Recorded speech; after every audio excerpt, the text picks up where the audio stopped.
And we're ready to roll. Let me just say that we're continuing our reading discussion of King Lear. Today we are starting at Act 3, Scene 6. And it is in, I believe, a building adjoining Gloucester's castle. And with that, on we go.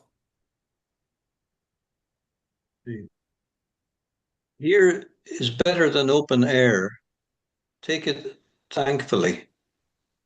I will piece out the comfort with what addition I can. I will not be long from you. All the power of his wits has given way to his impatience. The gods reward your kindness. Um, Egg. Edgar, did we assign an Edgar? Sorry, I was on there. Frater Retro calls me and tells me Nero is an angler in the lake of darkness.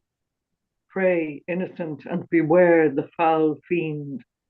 Prithee, uncle, tell me whether a madman be a gentleman or a yeoman. King, a king. No, he's a yeoman that has a gentleman to his son. For he's a mad yeoman that sees his son a gentleman before him. To have 1,000 with red burning spits come hissing in upon him. The foul fiend bites my back. He's mad that trusts in the tameness of a wolf, a horse's health, a boy's love, or a whore's oath. It shall be done. I will arraign them straight. Come, sit thou here, most learned justicer. Thou, sapient sir, sit here. Now, you she-foxes. Look where he stands and glares. Once those eyes at trial, madam? Come o'er the burn, Bessie, to me. Her boat hath a leak, and she must not speak. Why she dares not come over to thee? The foul fiend haunts poor Tom in the voice of a nightingale. Up a dance cries in Tom's belly for 2 white herring. Croak not, black angel, I have no food for thee. How do you do, sir? Stand you not so amazed. Will you lie down and rest upon the cushions? I'll see their trial first. Bring in the evidence. Thou, robed man of justice, take thy place. And thou, his yoke fellow of equity, bench by his side. You're of the commission. Sit you too. Let us deal justly. Sleepest or wakest, thou jolly shepherd? Thy sheep be in the corn, and for one blast of thy minikin mouth, thy sheep shall take no harm. The cat is grey. Arraign her first. 'Tis Goneril. I here take my oath before this honourable assembly. She kicked the poor king, her father. Come hither, mistress. Is your name Goneril? She cannot deny it. Cry you mercy.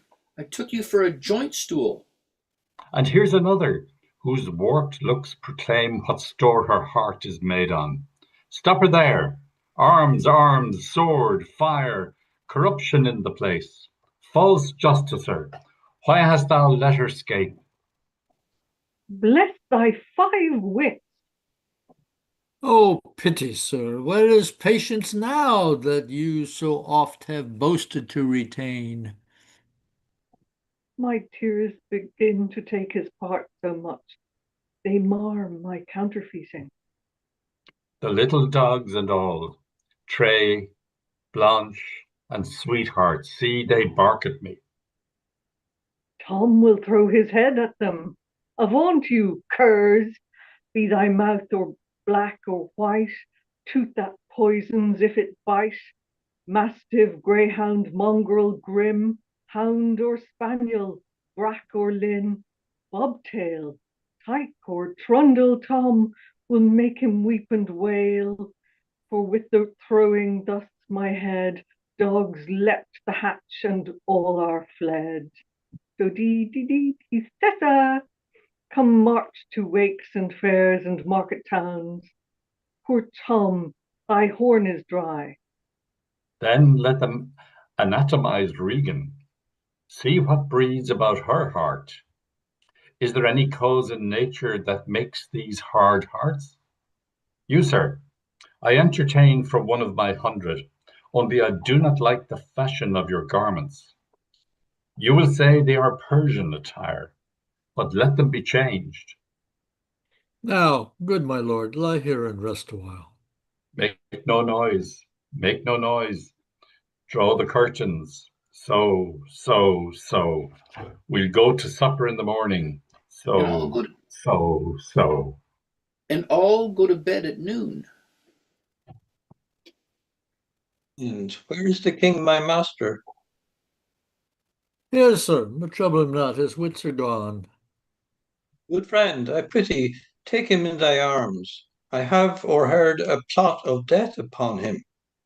There is the litter ready, lay him in it, and drive towards Dover, friend, where they shall meet both welcome and protection. Take up thy master if thou shouldst dally half an hour. His life with thine, and all that offer to defend him, shall stand assured loss. Take up, follow me, that will to some provision give thee quick conduct. Oppressed nature sleeps. The rest might yet have balmed thy broken sinews, which if for convenience will not allow, stand in hard cure. Come, help to bear thy master. Thou must not stand behind. Come away. Okay, exit We are Kent better. Gloucester. Mhm. Oh, sorry. No, I apologize. Go ahead. When we our betters see bearing our woes, we scarcely think our miseries our foes, who alone suffers most to the mind, leaving free things and happy shows behind. But then the mind much suffering doth o'erskip, when grief hath mates and bearing fellowship. How light and portable my pain seems now, when that which makes me bend makes the king bow. He childed as I fathered, come away, mark the high noises, and thyself bewray, when false opinion, whose wrong thoughts defile thee, in thy just proof repeals and reconciles thee. What will hap more tonight? They've scaped the king. Lurk, lurk. Okay, end of scene. So I'm confused. Is Goneril in that scene? No, Or they're talking to her, but she's not in the list of Yes. people. I think she's a three-legged stool. it's a psychodrama. It's I think it's called apostrophe when you address the absent as though they are Oh. present. I can check that out. So and he's kind of raving, and he's putting people on trial, and he's pretending Yeah. Goneril is there. Mhm. Yeah, it's imagination. Yeah, Oh, okay. Thank you. it's a fair question. There's lots happening in this scene. Yeah. Okay. Hmm. Okay, so I'll just mention in this particular thing, they have left Tom's hovel, and Gloucester has taken them to a building which is part of his compound. And in my script, it says they're in a chamber in a farmhouse adjoining the castle. The castle being Gloucester's castle.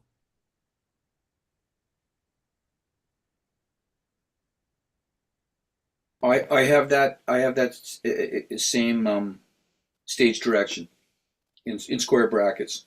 So an editor, I guess, has put it in. Okay.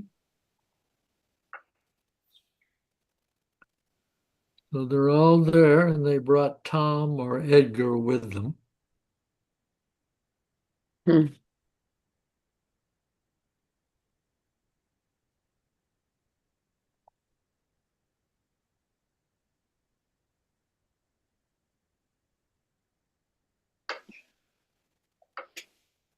So can someone tell me, let's look at, if you don't mind, let's look at Act 3, Scene 5, the end. Okay.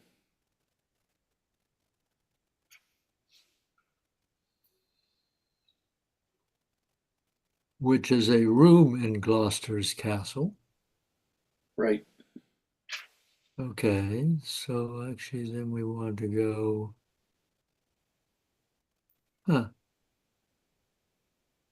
So we really don't go, we, does Shakespeare provide us a clear transit from Tom of Bedlam's hovel to Gloucester's farmhouse? So he breaks it up, and I assume that gives us the illusion of time passing with a scene within the castle where Edmund betrays his father to Cornwall. Okay. Yes, like scene 5 is like an insert into a combination of scene 4 and scene 6. And can I just ask a quick question? Seeing I wasn't at school last week. Um, uh, Edmund has now managed to line up with the enemy, like Cornwall and Correct. that. Yes. Yes. Like looking at it, yeah. And and in the process, he is feigning reluctance, but he betrays his father.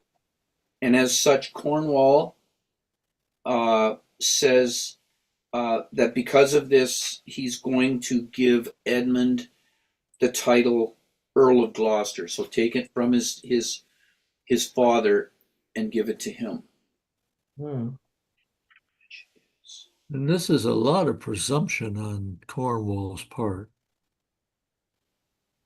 I think. Yes.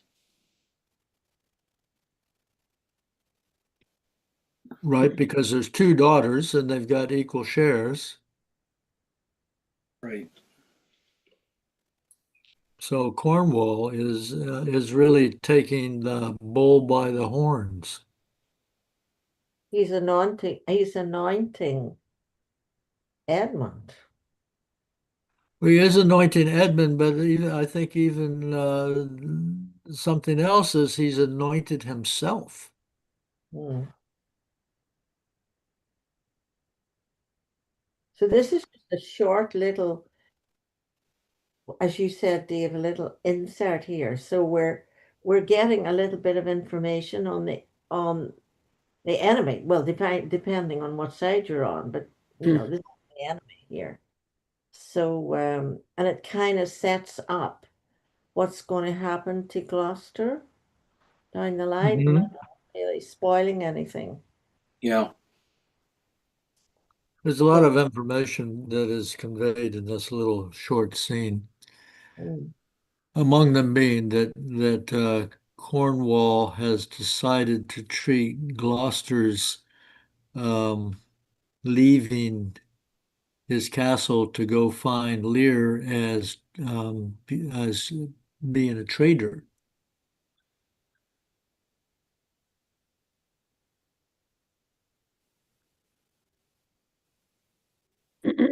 And he's also Cornwall, as I said earlier, is setting himself up as the leader of the pack. Ahead of the two daughters and ahead of the Duke of Albany.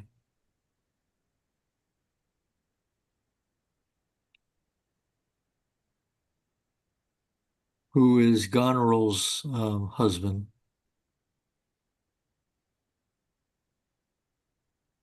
So what are we getting then in scene 6?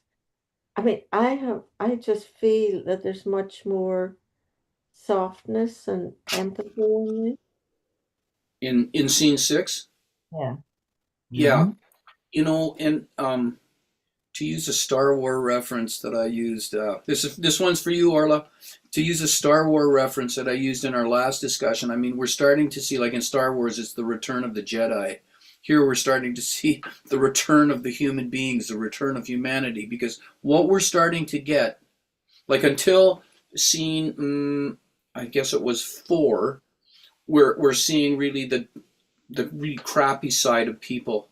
But starting in scene 4, we're seeing people who are really taking some significant risk to help Lear, who has no power. He cannot really reward them for helping him, and yet they do it anyway because it's the decent thing to do. And I'm thinking of Lear. I'm thinking of Kent and Gloucester.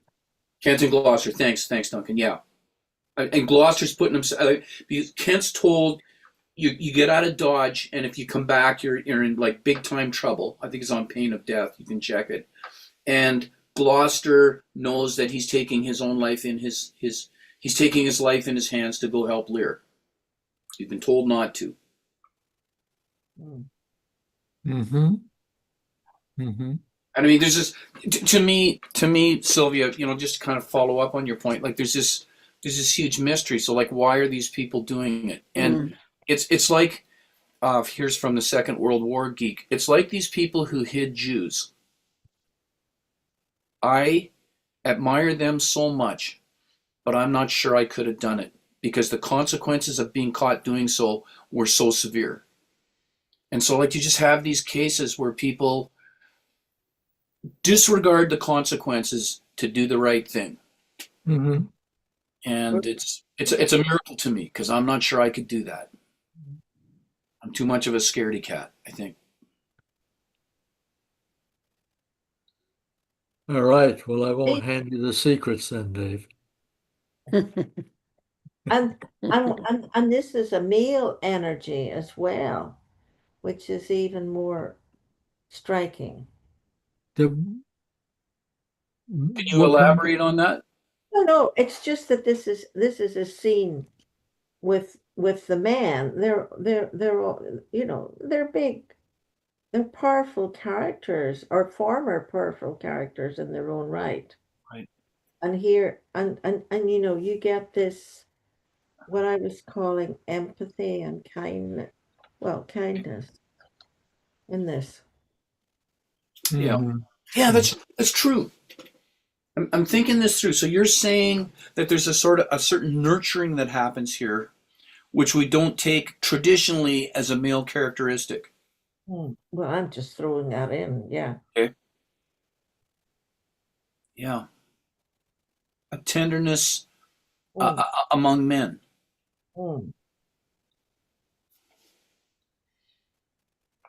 I see something of a division here between the two what are they, dukes, Cornwall and Albany, and Kent and Gloucester are simple earls, and there seems to be a what's the word, an affinity on both sides for each other, but not in opposites. Shakespeare has divided them, a social divide there. Cornwall certainly seems to have it in for Gloucester before any of this happened, just to get the impression from this last scene, he's out to get him. Necessarily. Who has it in for Gloucester? Cornwall. Oh, yeah, right.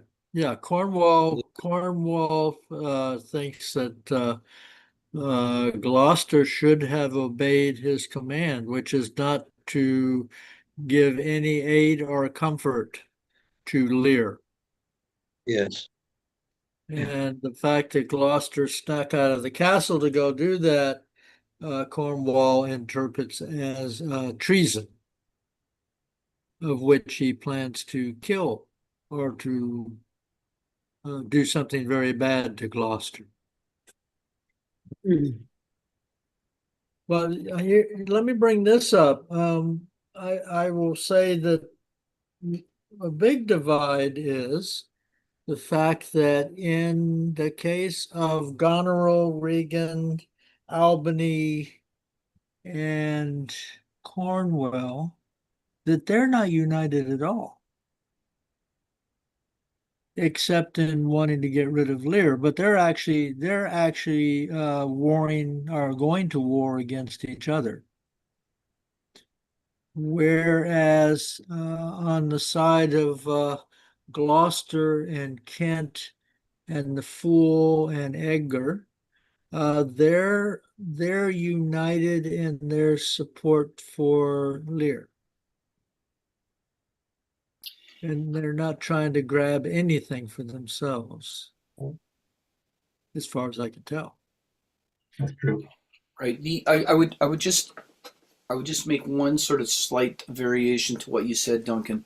Sure. Albany is the weak.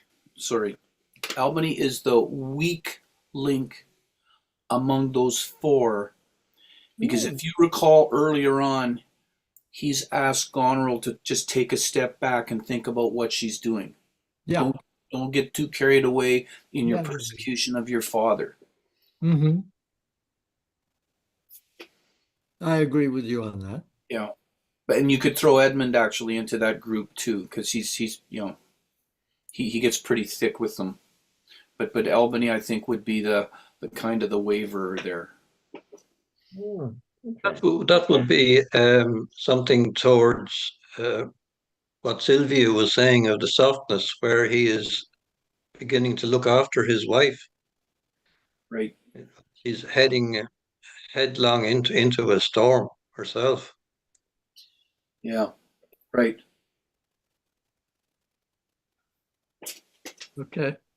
But let me also point out that Edgar is really not aligned with any of them. Edmund. Edmund wants to come out on top. Right. Yeah. He's kind of, if you will, the J.D. Vance of the group.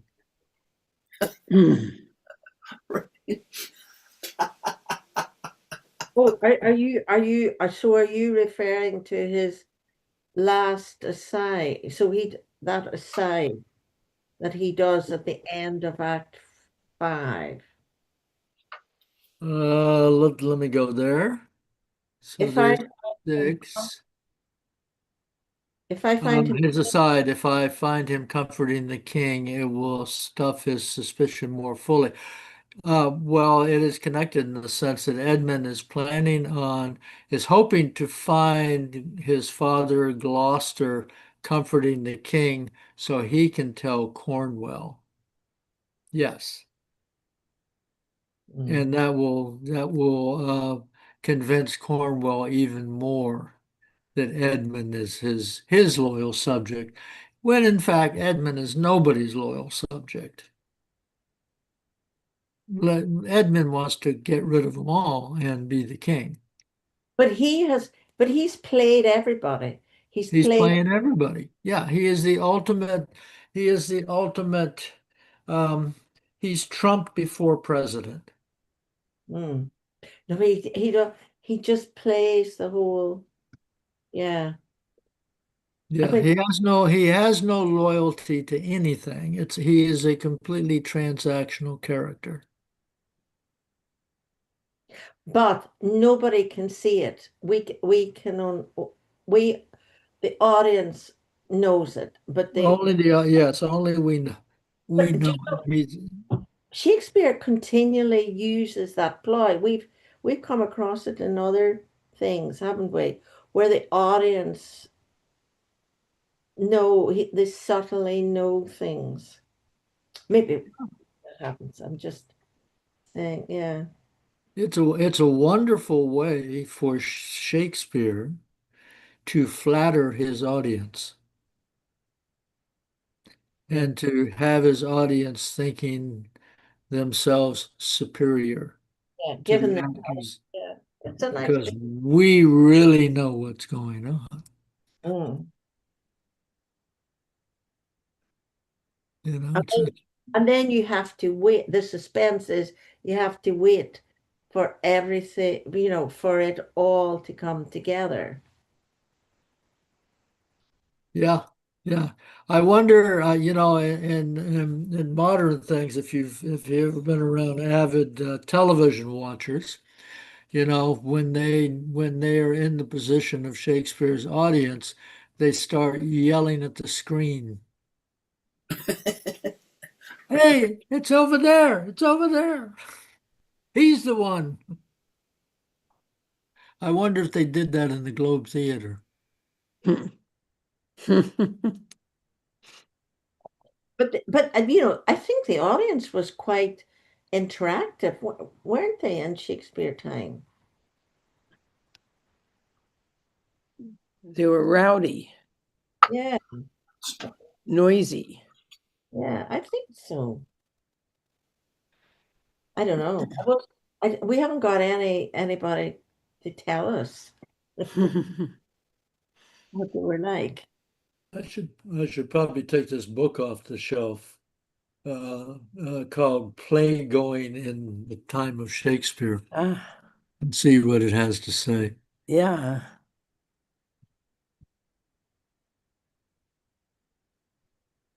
So you're suggesting that the audience was participating or calling out to the actors, or Well, I don't know. I don't know what to do. yeah, yeah, But they had information. yeah. Huh. Interesting. Yeah, yeah, and I would tend to think that there was probably some interaction between the audience because they were right there. And Hmm. there's interaction when people are watching television in a group, you know, Hmm. particularly if it's a series that they're all familiar with. They don't sit there passively. At least my experiences, people don't sit there passively. They start talking to the television and trying to warn the heroes in the thing about, what to do and who's what.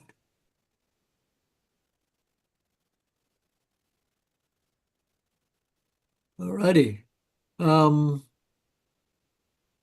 what more do we have to say about scene 6? Well, my question is, the characters, the Fool and Edgar, have some interesting lines. And my question is, like, do they make sense? The Fool's maybe does, because that's his job to speak cryptically. But I wonder what the critics, the commentators have said about Edgar's speech. Is it just babble, or in fact, is it babble which sort of points to a larger truth?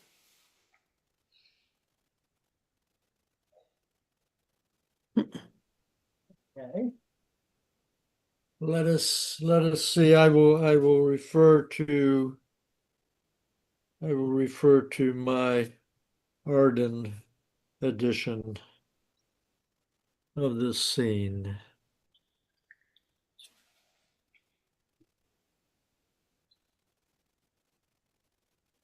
Okay, so let's take the fraternetto.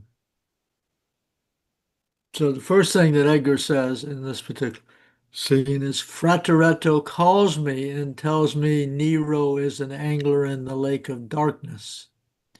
Pray, innocent, and beware the foul fiend. And he says, this is the note on that. Poor Tom or Edgar's nonsense is prompted by Harsnet, which is one of the sources that Shakespeare did.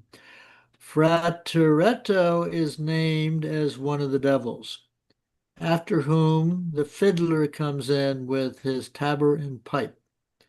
The fiddler in hell is perhaps suggested Nero, and Chaucer's Monk's Tale, where Nero is depicted as an angler who delighted to fish in Tibre, while him play. In classical mythology, the dead had to cross the Stygian lake mentioned by Harsnet. Then it says the prey innocent, addressed possibly to the fool, as innocent may mean simpleton, or perhaps ironically to Lear. I would say that it's mainly nonsense Okay. With a dark tinge to it.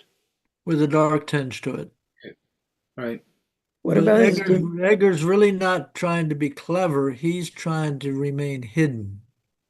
Right. but when he says at the very end, he's all alone, that last speech. At the very So corner. it would,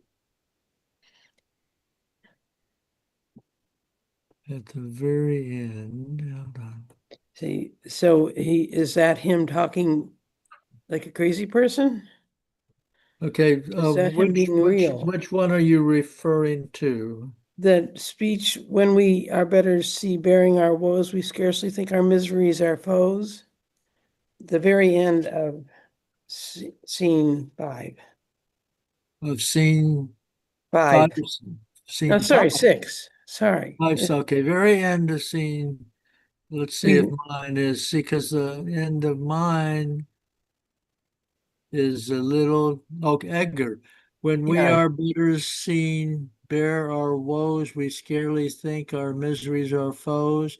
I think he's not talking to everybody else, I don't think. I think he's yeah, talking to exactly. himself. He's alone. So When is we he are better being, see bearing our woes, we scarcely think our miseries are foes. So he's saying he's looking at, I think he must be referring to Lear. Mm. He's seeing Lear suffering from his daughters, and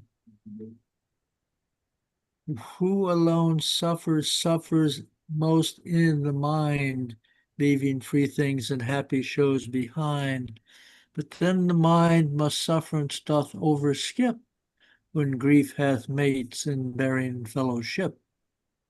How light and portable my pain seems now, when that which makes me bend makes the king bow. He chided as I fathered, Tom away, mark the high noises, and thyself bewray. When false opinion whose wrong thought defiles thee, and thy just proof repeals and reconciles thee, what will hap most tonight? Safe scape the king, lurk, lurk. I interpret that as Edgar witnessing Lear's woes is comforting Edgar. Oh. Is this not again Shakespeare um, expounding the plot by having Edgar speak to the audience? Mm-hmm. Nobody else there. He is giving yeah, information to the audience yeah. that the others don't know. Yeah, And he's also outing his inner. mm. Yes. But He's, is there anything prophetic in it? You know what he's saying. You know, because he knows who everybody. Well, he more or less knows who everybody is. I don't know. I don't know. And even in that first um speech of Edgar's at the very end, he says, "Beware the foul fiend," and then the foul fiend comes up again. yeah, I don't know. He's because he has to be really careful, you know, because he Yes. doesn't want to know anybody to know that he's the son of an heir, you know, that he's a titled person. Well, that he's the son of Gloucester. Hmm. And remember, Gloucester's in the room. Yeah, yeah. And Gloucester thinks that his son, his natural son, was plotting to murder him. So he's not ready to present himself to yeah. his father or to anyone. Hmm. But I think what Des is saying, he must, there must be some purpose to him moving this on a bit. One more time. No, there's some purpose in him moving this scene, on in this garbled way. Yeah. Could you put it in a nutshell, Duncan, exactly what the speech is? What is he saying to the audience? Yeah. He's saying to the audience that he psychologically is somewhat relieved by seeing Lear basically in the same situation as he is. That he has been wrongly accused, and that Lear has, in a sense, been wrongly accused as well, accused and betrayed. So let's go to the final thing. When we are betters, Lear, when we are betters see bearing our woes. So that first sentence is saying Lear's problem is very similar to mine. Okay. And then the second line, we scarcely think our miseries our foes. There might be, if you just twist that a little bit, when we are betters see bearing our woes, when we see our betters bearing our woes, we scarcely think our miseries our foes. It's a different Different twist. emphasis. It's the Yeah. emphasis, Des. I agree with you. That line should read, when we our betters see bearing our woes. Which, as you say, if you turn it around the other way, when we see our betters suffering. Yes. I think And that's how it's meant to be read. woes are not so bad. Yeah. They're not as bad. Remember, Edgar, my opinion is Edgar has been woefully naive. To put it in crude terms, he was a little rich boy who really didn't think about much.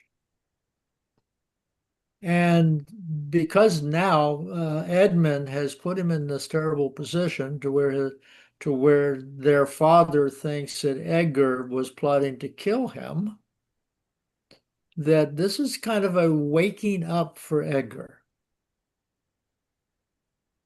where he's actually beginning to see parts of life for what they are. This is how I'm interpreting Edgar. This is part of my interpretation of Edgar. And so when he says, um, when our betters see bearing our woes, we scarcely think miseries our foes. Who alone suffers most in the mind, leaving free things and happy shows behind. I think happy shows is very important. That this is kind of the life that Edgar was living previous to his current um, disastrous position. He was living in La La Land. But then the mind must sufferance doth overskip when grief has mates in bearing fellowship. Correct. Translation: Misery loves company. Misery loves company, and by seeing other people's misery as similar to our own, we begin to see below the happy surface. Yeah. I'll give you a crude example. When my mother had a stroke and she became totally incapacitated and went into intensive care, and then she never recovered. So in the very beginning, I felt very alone. But it was not long before I discovered how widespread the situation was among many people I already knew. Right. That they had, for some reason, I either didn't hear them before or they didn't share it before. But I mean, you know me, I probably speak too much about things, and I did at that time too. And I was amazed that when I would tell people, they'd say, "How you doing?" And I go, "Oh, well, actually, blah blah blah." And then they say, "Oh, my father or my grandfather or my brother," and they would share their tales. And then I felt that was a kind of awakening,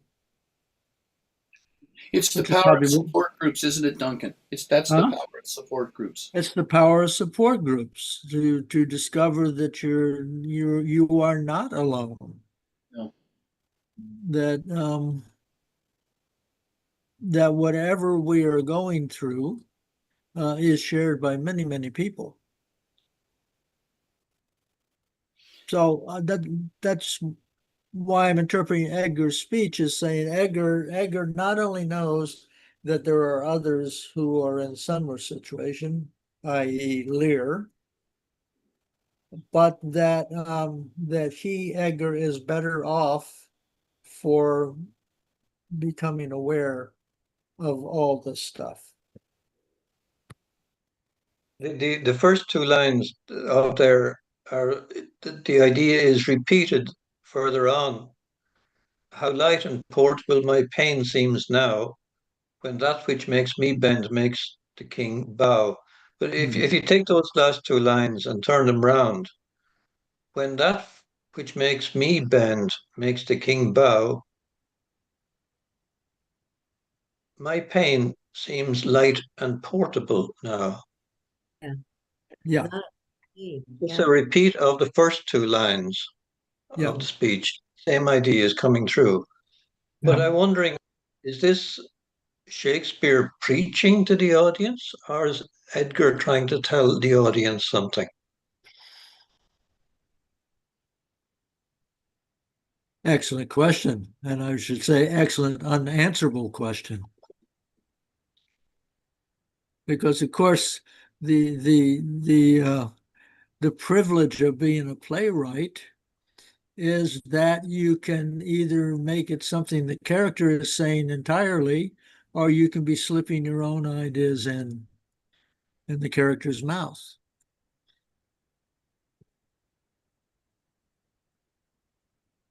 And the very ambiguity of us not knowing which he was doing here Mm. forces us to really think about it. I mean, if we want to think about it, a lot of people just read these plays and, you know, move on to the next one. But, in this case, we are thinking about it. And these lines are forcing us to think about it. And, I don't think we will ever satisfactorily answer the question of whether, is this Shakespeare's attitude? Or is this Shakespeare's imagining how this particular character would handle this? Yeah, It comes down to deciding just how real the character is. Is this the character, the yeah. personality, or the character And on then when he stage? says Tom away, is he saying I'm going to go somewhere, or is he telling him that he doesn't want to be Tom anymore? And then he childed as I fathered, which is the end of the two lines you were reading, Jess. He childed as I fathered. Yeah. Right. That's, we could probably spend a long time just talking about that short little thing. That's okay. Tom away. So Mark Tom the high away. noises and thyself bewray. What is bewray? Well, Yeah. discover, reveal. So there is he. Thyself reveal. Mark the high noises and thyself reveal. Is he revealing himself to himself? or else he's, you know how people go off to find themselves. I think modern day version of finding himself. Well, I think that's what he's doing here. I think he is finding himself that his we make up our personalities based upon how we experience the world. I think he's And shedding the character of Tom, isn't he? hmm? I think he's shedding the character of Yeah. Tom. Oh, you think so? But he's That's, saying Tom away, yeah. and Martha high noises, and thyself, i.e., Tom, betray. Be Ray. Well, that's betray. It's an Okay. obsolete word Oh, for betray. okay. Discover or reveal. Okay. I think it's a long time. We got a long way to go before he literally sheds Yeah. his pretend character for the But public. is this the beginning of it, I wonder? Oh, Is he yeah, I think it's the coming to a beginning. Yeah. realization, when he says he childed, that's presumably Lear who's reverting to childhood, and I fathered, I'm maturing, would be Huh. an interpretation for me. Mm. I thought it was that his children betrayed him and his father betrayed him. Okay. Yes, but But one I could could be make totally wrong. hmm. You know, he was a parent. Lear's children did to him, and Edgar's father, because I don't know. Does he know it was Edmund yet? No. Yeah, there's something in that Orla that he childed as I fathered Tom away. Is it that he had to go away because of what happened? No. I I think think he, that's fiction to Tom. It sounds to me as though he's addressing the character Tom and says, Tom, away. In other words, Tom, be gone. Mm. Well, that's my interpretation. But he's literally not going to be gone No, for a no. long time. It's He's coming, not going to reveal himself to Gloucester for a long, long time in the play. but has he reached a realization that this is the direction that he must go in? I think so. Yeah, I think that's exactly it. I think that's exactly it. And here's my perhaps perverse interpretation of he childed as I fathered.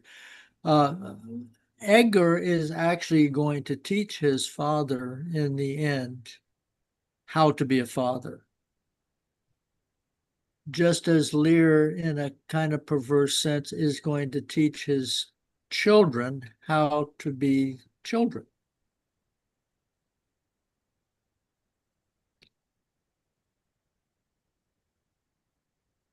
Let's look at the next. Definitely, this is definitely Shakespeare giving the audience a heads up on what's coming then. Yeah, Yeah. because let's read the last few lines there. The last sentence or last two sentences. Mark the high noises in thyself bewray when false opinion, whose wrong thought defiles thee, in thy just proof repeals and reconciles thee. What will happen more tonight? Safe scape the king. And the last few words, lurk, And lurk, lurk, lurk. which I interpret as he's going to remain in the character. For Yeah, the outside, he's going to remain in the character of Tom of Bedlam. yeah. Okay, and then what will happen more tonight, safe escape the king, is kind of a way of saying, well, you know, one thing at a time. Let's help the king tonight, and we'll try to work out these other problems later on. And I will have to remain in the character of Tom of Bedlam for now. ah, Mm-hmm. I've just looked up what lurk means.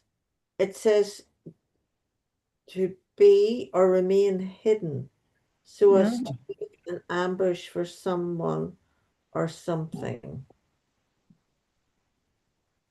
Yeah. Okay, lurking. Hmm.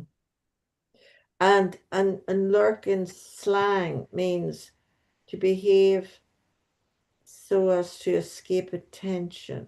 Attention. Yeah, but it's about concealment. It's Really. about concealment. And also in contemporary terms, to say someone lurks is to mean that they are part of a group, but they don't say anything. They're listening carefully, but they don't say anything normally. And that's called lurking. And a lot of times, in some other Zoom groups, people will say, well, I've just been lurking up to this time, but what I would like to say is, and that's when a person decides to finally reveal something of themselves, you know. Huh? And so lurk is really is still a very common and very used word today.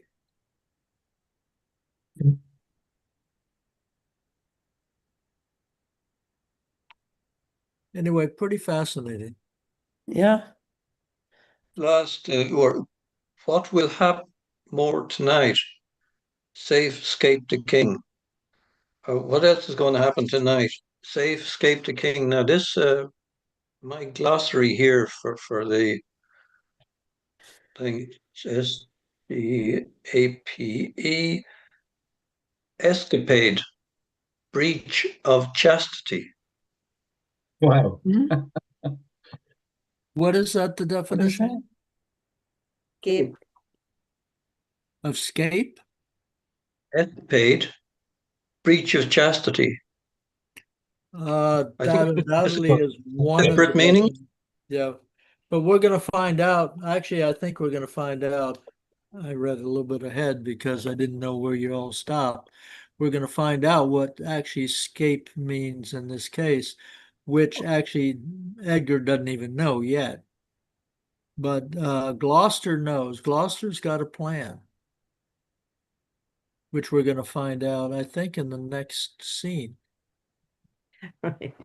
I'm concerned.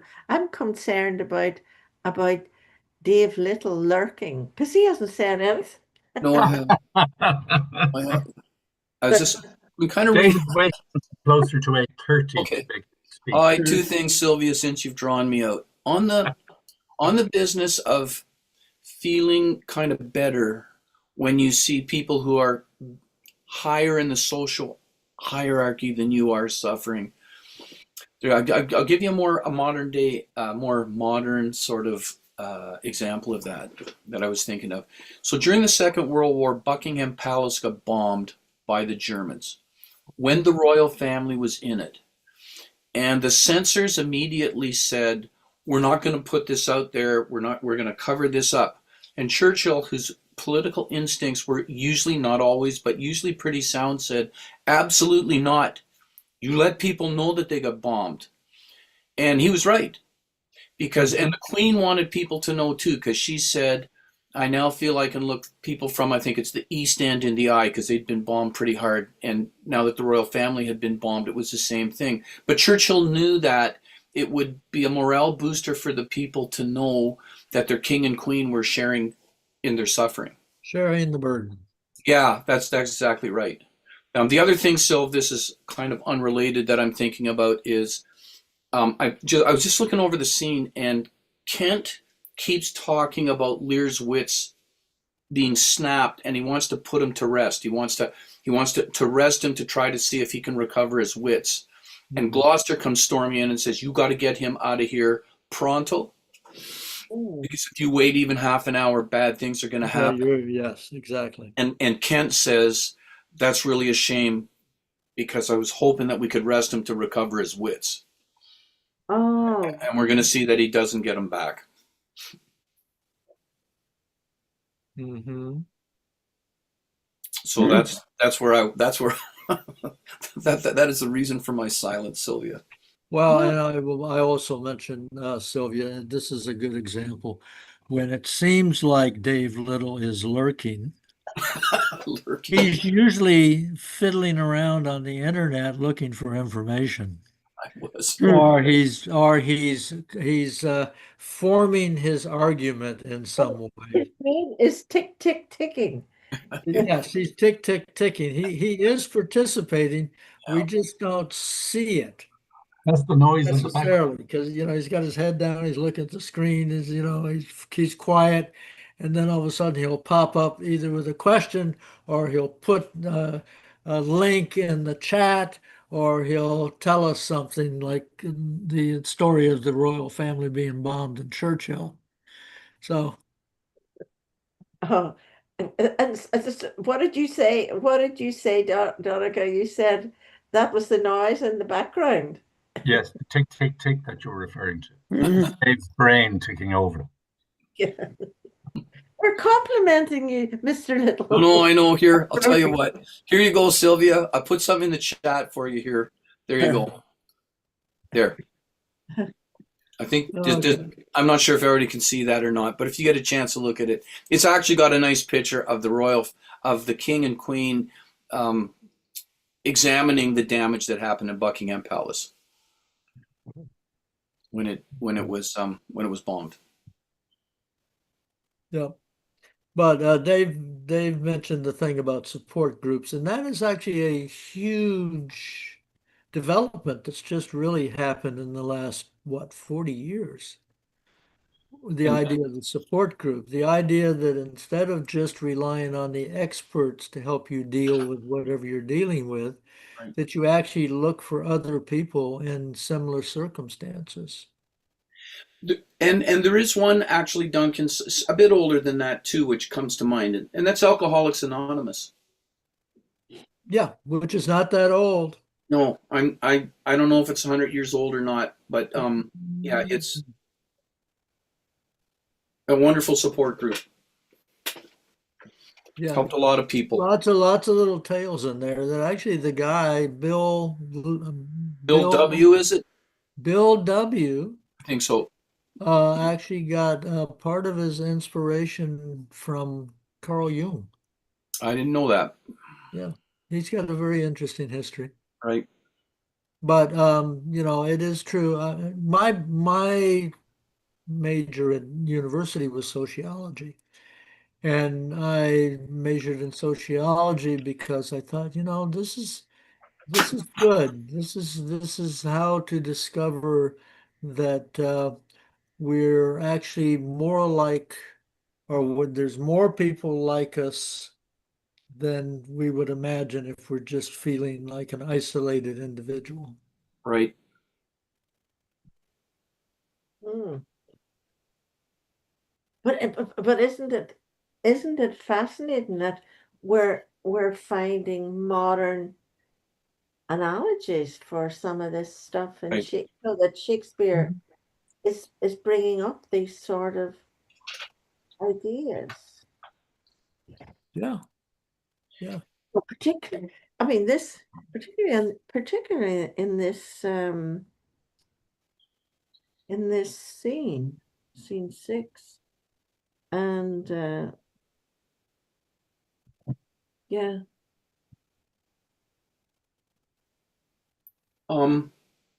Yeah, just a final comment on the king and queen and the bomb damage.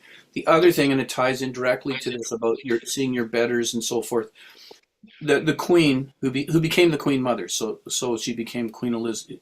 She was Queen Elizabeth's mother. So when she went out to meet people who'd been bombed out, she insisted on dressing to the nines all the time.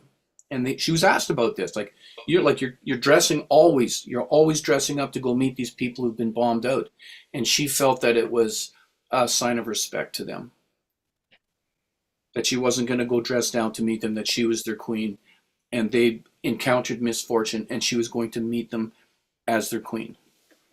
Interesting. Mm. And I think it ties in with this last speech of Edgar's.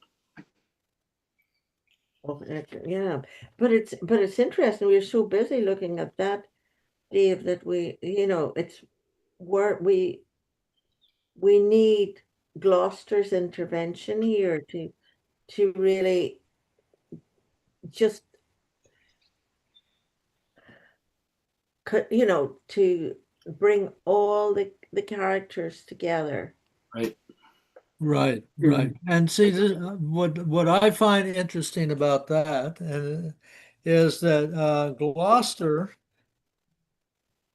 Atomize. Gloucester has not done well as a father, in fact. No, And that's right. to a certain extent, he has caused a lot of trouble Right. from his simple-minded idea of what a father is. And it is through these horrible circumstances that Gloucester, although he will suffer terribly, will actually grow as a person or a soul, if you will. And he will, I don't know the rest of the play very well, but I think that he will become a father at the end. He will understand, he will at least understand what being a father is. I'm probably going too far with that statement, but that's the statement I'm making now. But you could maybe turn it around and say, will he become a better father at the end? I don't know. I can't remember whether he Hmm. does. All right. Well, we'll leave that as a big question mark. So here's a question, and I'll preface it by saying I would not wish suffering on anybody, but the question is, does suffering soften you in a good sense? Can suffering make you a better person? Oh my. Do you want an answer for that? If you can, I mean, it's a question. I can only state my opinion and my experience, and the answer is usually yes. I can think of no more terrible fate for a human being than to be born good looking Right. with lots of money. Yep. Yep. I consider that the worst fate possible for most Right. people born in that situation because they have no need to empathize with other people Correct. and they have no way to actually understand other people. Yes. So, Yes. That's right. and usually the people I like have suffered somewhat.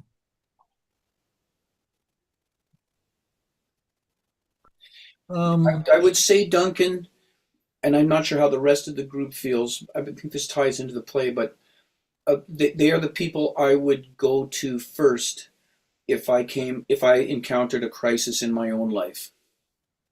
People who Mhm. themselves had suffered. They're the people I would go to for support and advice. Well, to bring up my example again, after actually I had a double whammy happen to me. My brother, I had a Down syndrome brother, 1 year younger than I, and he suffered a heat stroke, very severe heat stroke, which he only partially recovered from. And within 4 months after that, my mother, who was already in dementia, had she fell down, she broke her hip, and had a stroke on the way to the hospital. And believe me, I was in huge despair. Right. First of all, the physical burden was very big, and the mental burden was pretty tough too. But as I discovered other people who were in similar circumstances, that was both comforting on the practical level. Some of them would say, well, you need, do this, do this, do this, go contact this group, blah, blah, blah. And it was comforting on the psychological, soulful level as well. To realize that I was not alone, that there were thousands, tens of thousands of people who were encountering very similar circumstances at exactly the same time. So,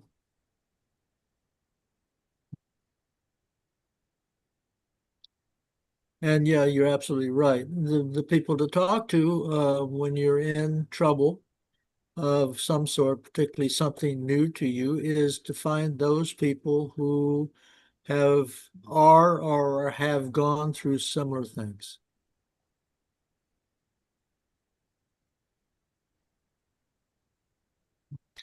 Shall we finish up this by reading another scene, and then we'll save the discussion for the scene for next time? Yeah. Okay. Do we have Thank you. time? That's good. This was a good scene. The one we just did. There was lots in it. Yeah. Pretty fertile, pretty rich. Okay, so here we go. So first of all, Regan and Goneril are here, and Katrina and Sylvia, you didn't read the last time. So why don't you do Regan, Sylvia, Goneril, I'll do Goneril. Goneril. Okay, sorry. Who did I just assign Regan to? Sylvia. Okay, and then Goneril, you can do that, Katrina. Does Goneril say anything? Yeah, pluck out his eyes. You should be good on that. Yeah. That's You it. can practice while I'm giving up the other parts. Okay. And Cornwall, could you do that? Des? Yes. I'll play Oswald the skunk. And Gloucester, Duncan. Okay. I think that's it. Okay. And we'll probably go over about maybe 5 minutes, I think. Oh yeah, okay. So just a second. I'm sorry here. I'm sorry. This is a long one. And then first servant. Did you get a part? No, Could you do the first servant? sure. Okay, and Orla, could you do the second servant, please? Yes. Okay, and I'll do the third servant. Hopefully I've covered the parts here. All right, onward. Act 3, Scene 7. Cornwall. That's me, Cornwall. There you go, buddy. You're on. Post speedily to my lord your husband. Show him this letter. The army of France has landed. Seek out the traitor Gloucester. Hang him instantly. Pluck out his eyes. Lead him to my displeasure. Edmund, keep you our sister company. The revenges we are bound to take upon our traitorous father are not fit for your beholding. Advise the Duke where you are going to a most festinate preparation. We are bound to the like. Our post shall be swift and intelligent betwixt us. Farewell, my dear sister. Farewell, my lord of Gloucester. That's beyond me. He's referring to Edmund as my Lord of Gloucester. Oh, right. Okay. Okay. Just a little bit more there, Des. Let's enter Oswald. Oh, how now? Where's the king? My lord of Gloucester hath conveyed him hence. Some 35 of his knights, hot questress after him, met him at the gate, who with some other of the lord's dependents are gone with him toward Dover, where they boast to have well armed friends. Get horses for your mistress. Farewell, sweet lord and sister. Edmund, farewell. Go seek the traitor Gloucester, pinion him like a thief, bring him before us, though, well, we may not pass upon his life without a form of justice. Yet our power shall do a courtesy to our wrath, which men may blame, but not control. Who's there? The traitor? Ungrateful fox, 'tis he. Bind fast his corky arms. What mean your graces? Good, my friends, consider, you are my guest. Do me no foul play, friends. Bind him, I say. Hard, hard! Oh, filthy traitor! Unmerciful lady as you are, I'm none. The chair, bind him.